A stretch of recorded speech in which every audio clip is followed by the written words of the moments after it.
बात करता हूँ और प्रभु के दास के लिए और समस्त जो परिचित प्रभु के राजीव सर हैं मुझसे और प्रदीप सर हैं मुझसे परिचित हूँ, पर इनसे पहले सभी सिस्टर्स में बहुत पहले परिचित हूँ। सो मैं धन्यवाद देना चाहता हूँ कि ये सौभाग्य आपके साथ संगति करने का अवसर दिया। सो परमेश्वर का बहुत बहुत धन्यवाद। जब आराधना कर रहे थे, परमेश्वर की अलौकिक आत्मा इस जगह उपस्थित है। आमीन, हालेलुया। और वही अभिषेक यीशु के नाम में छुटकारे को रिलीज हम देखते हैं और प्राप्त करते हैं।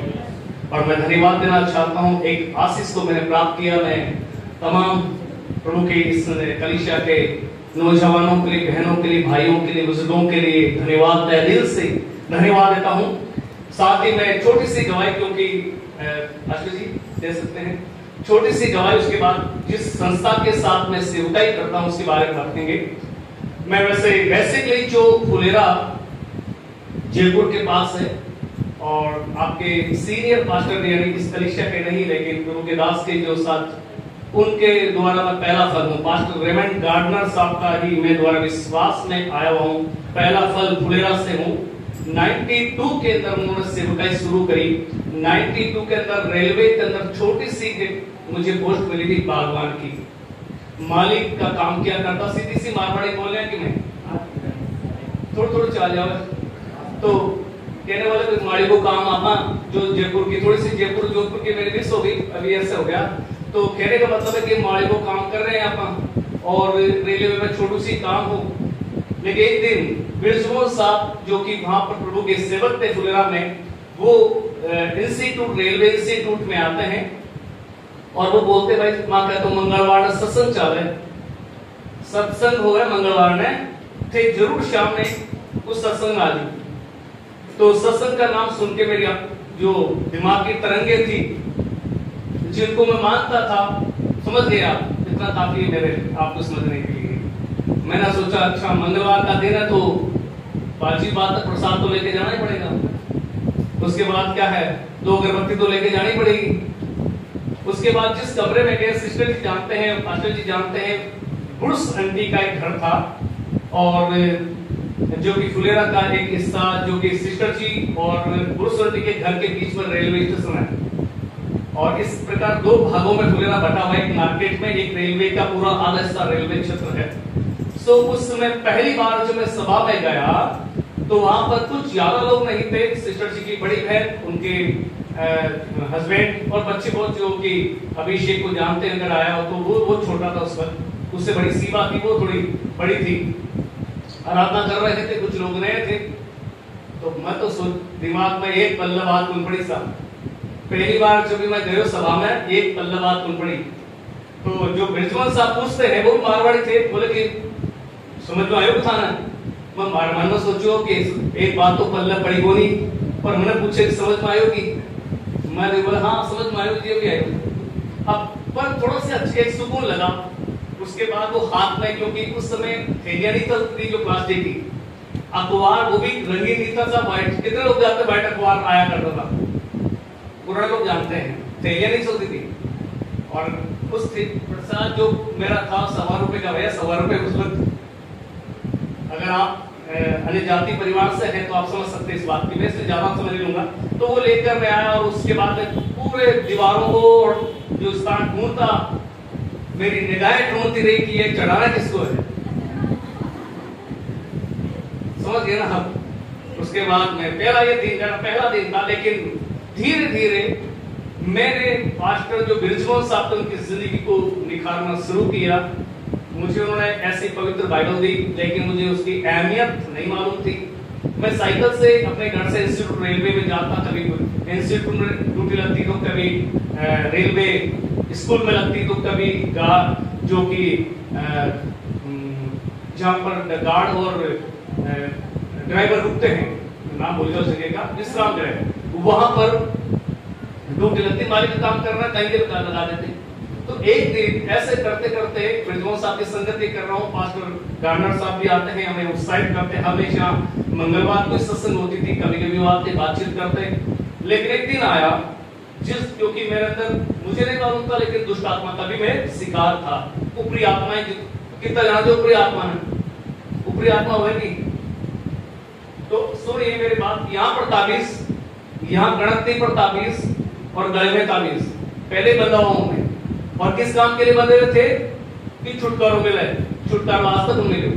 और भी के बाद जितना देवी देवता जितना जा सका आपका बटे जा सब जगह चढ़ाओ चढ़ा दियो, लेकिन एक जगह काम को नहीं हो। और जब यीशु मसीह के पास में आयो तो मैं इस बात को बता रहा हूं कि वो भूल नहीं सकता, क्योंकि हर साल मुझे जो कि मारवाड़ी बोले पानी जरूर, और अपने सीधी जो शब्द है वो है टाइफाइड। टाइफाइड की बीमारी से ग्रसित था, तकलीफ में था, लेकिन मैं बताना मान लो मैं परमेश्वर का स्वाद चख लिया, लेकिन पूरी तरह से बदला नहीं। रेलवे में काम कर रहा हूं, लेकिन अंदर भी काम नहीं हुआ। यीशु मसीह को इतना जान गया मैंने, लेकिन अभी तक मैं पूजा पाठ भी कर रहा हूं और वहां भी आ रहा हूं।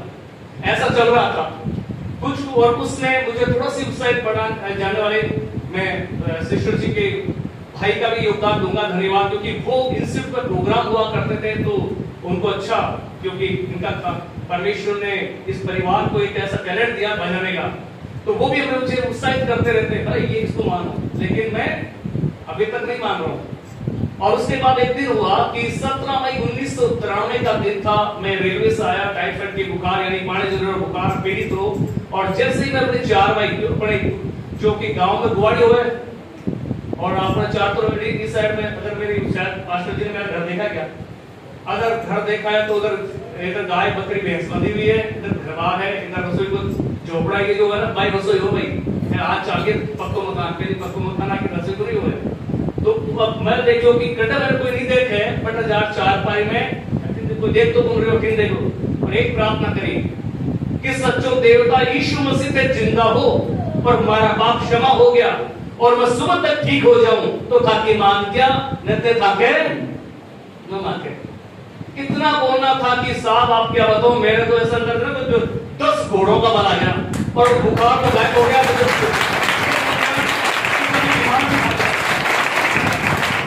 दिमाग में तो सोचा नहीं कि मैंने क्या सोचा मालूम, ये ताकत ये मंत्र तो मेरे पास ही आ गया। समझ में आया बात, ये बीमारी तो भूल गया कि बीमार से चंगा हो गया। मैं सोचा कि इतनी सी बात बोलने में ये मंत्र तो मेरे पास ही आ गया। आप सोचो रेलवे के अंदर काम करना छोड़ गया, और मातो दुख है, कुल को दुख मातो सीधा वहां ढूंढता इसका माथा दुख रहा है। बारहमासी तो बेचारे रेलवे पटरियों में काम करते, वो तो आए थे ये घोटा दुख है और माथो दुख है। मेरी बात समझ रहे ना साहब, सर जी इधर ठीक है, मारवाड़ी थोड़ी इस्तेमाल कर रहा हूँ, कुछ मारवाड़ी के बीच में हूँ, इस्तेमाल भी मारवाड़ी में करता हूँ। तो इस प्रकार से पहली एक शुरुआत चंगाई के साथ परमेश्वर का आभास एक स्वीकार करना, और वो दिन था, किसी ने मुझे नहीं बोला ये उतारना, वो दिन था, उसी दिन मेरे यहाँ से खुदने उठा के किसी बादशाह ने नहीं बोला कि उतार देना, मेरा अंदर से एक आवाज है ये काम के नहीं। और उस दिन का दिन आज तक किसी भी मूर्ति के सामने दंडवत नहीं किया, सिर्फ जीवते परमेश्वर उसी दिन से फिर मेरा रेलवे का मन तो इधर उधर हो गया। रेलवे में जाना ही मुख्यमंत्री थे, उसके बाद पास्टर जी बदल गए, पास्टर जी दूसरे आ गए, जो शशि सिस्टर जी जानता होंगे, बिली फिर उनके साथ संगत एक दिन जेल में भी रहना पड़ा। जन्मा नहीं बताऊंगा, समय बहुत होगा, इसलिए एक दिन जेल में भी रहना पड़ा। दोनों हम जेल में रहे, क्योंकि एक ही था, क्योंकि जो अफसर थे मेरे रिश्तेदार भी हैं, जो रेलवे के गौतम स्वरूप शर्मा उस वक्त मेरी पापा की बुआ के बेटे तो रिश्तेदार थे, तो रुकावटें थी बहुत थे। जेल में भी थाने के अंदर रहना पड़ा, जेल में नहीं, माफ कीजिए थाने के अंदर, लेकिन परमेश्वर की उपस्थिति थी, पावर थी कि पुलिसों की हिम्मत नहीं थी कि वो मैं अरेस्ट कर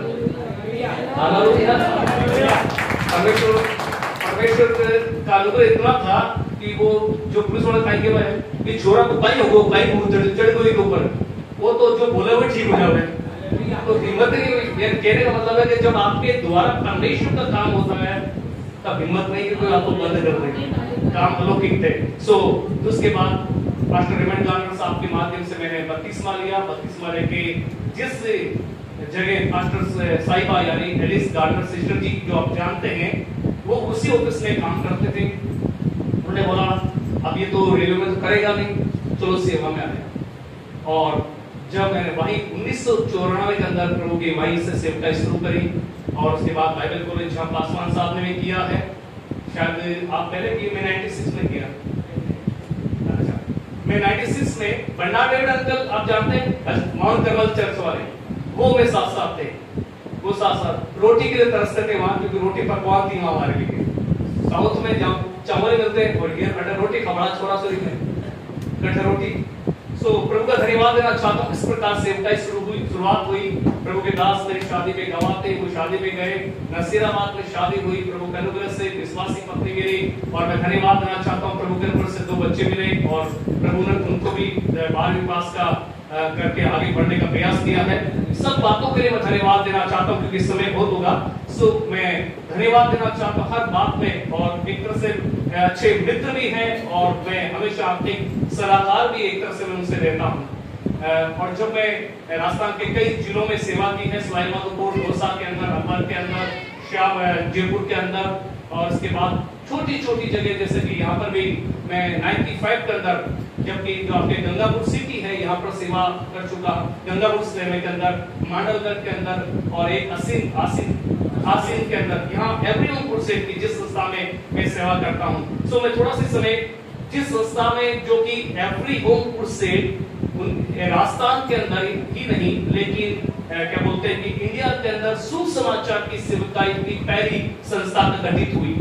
कितने लोग जानते हैं तो कि इंडिया एवरी होम क्रूसेड क्या है? इंडिया एवरी होम का मतलब है हर घर में एक योद्धा होना, या एक परमेश्वर का सुसमाचार की सभा का आयोजन होना, क्रूसेड चलाना, जो कि आप एक संगठित समूह या क्राइस्ट या यीशु मसीह को मानने वालों का समूह। और इस प्रकार से परमेश्वर के अनुग्रह से यह शुरुआत हुई। लेकिन राजस्थान के अंदर 1970 के अंदर इसकी शुरुआत हुई, जो कि यहाँ पर, और इसका जो कार्यालय है वो जयपुर में है। और उस संस्था के द्वारा राजस्थान के ही नहीं, लेकिन उत्तर पश्चिम भारत, यानी राजस्थान हो गया, गुजरात हो गया, हरियाणा हो गया, और उसके बाद पंजाब और कश्मीर और हिमाचल प्रदेश, ये उत्तर पश्चिम भारत में इस कार्य की शुरुआत हुई। और उसके अंदर सबसे ज्यादा जो कि राजस्थान में काम हुआ था वो बांसवाड़ा था। और बांसवाड़ा के साथ साथ यहाँ पर भी जो काम हुआ, बताना चाहता हूँ भाई की बात, जो कि गुमान सिंह जैन थे। गुमान सिंह जैन जो जैन परिवार से, कम्युनिटी से विश्वास में आए, अभी वो बांसवाड़ा में हैं, और उनके साथ बड़ा बहुत ही विरोध हुआ।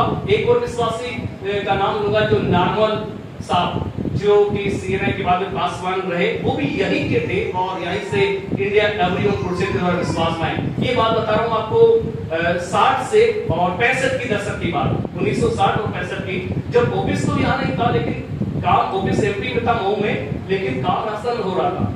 ऑफिस की शुरुआत यहाँ तक हुई जब 1970 में, लेकिन सुसमाचार क्षेत्र से में हो रहा था। परमेश्वर का धन्यवाद देते हैं इस संस्था के द्वारा। जब भीलवाड़ा के अंदर बाबू कुटी साहब को कितने लोग जानते हैं, वो यहीं पर रह के सेवा करी।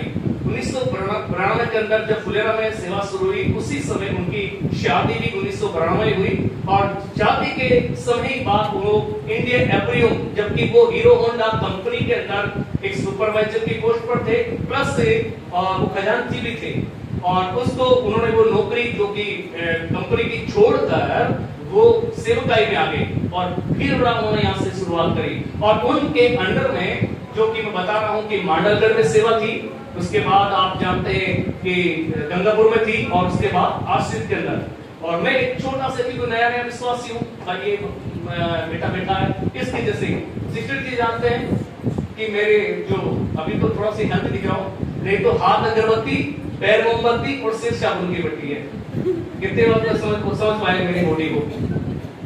ठीक है, जब दोबारा नहीं बोलूंगा। तो इस प्रकार से शरीर था, पतला दुबला छोड़ा, तो लेकिन प्रभु का सेवा का जुनून था, जैसे कि अभी आप नौजवान बड़े जुनून के साथ आराधना करते हैं, तो ऐसे ही प्रभु की सेवा में आया करता, जाया करता था, थोड़ा सीखता था। और यहाँ एलेक्स भाई को भी जानते होंगे, एलेक्स ब्रदर को, वो भी यहाँ सेवा की गई है उन्होंने भी। सो परमेश्वर को धन्यवाद देते हैं कि, और मेरी बड़ी तमन्ना थी, पासवान साहब हमेशा बुलाते थे कि कभी आना। मैं सोच रहा हूँ कि काश परिवार को भी लेके आ जाता, क्योंकि ये जो रुतबा है वो मिलता नहीं थी। कितनी धन दौलत आप कुछ बेच दो, नहीं मिलेगा, ये खुदा के अनुग्रह से मिलता है। तो मैं धन्यवाद देना चाहता हूँ। अभी फिर थोड़ा सी शब्द आके एवलमपुर से की सेवकाई अभी भी वैसा ही है कि सुसमाचार की सेवकाई हर घर तक पहुंचे। तो अलग अलग जगह जो कि टोक में चल रही है, वर्तमान समय में किशनगढ़ में चल रही, पाली में, जोधपुर में, उसके बाद जोधपुर के मैं हर क्षेत्र में, यानी कि जैसलमेर में जाता हूँ, बाढ़ में जाता हूँ। अभी पिछले हफ्ते में जो कि सुजानगढ़ एरिया में था, लाडनो था, जो कि ऐसा रास्ता का इलाका जहाँ पर रेत उड़ती है।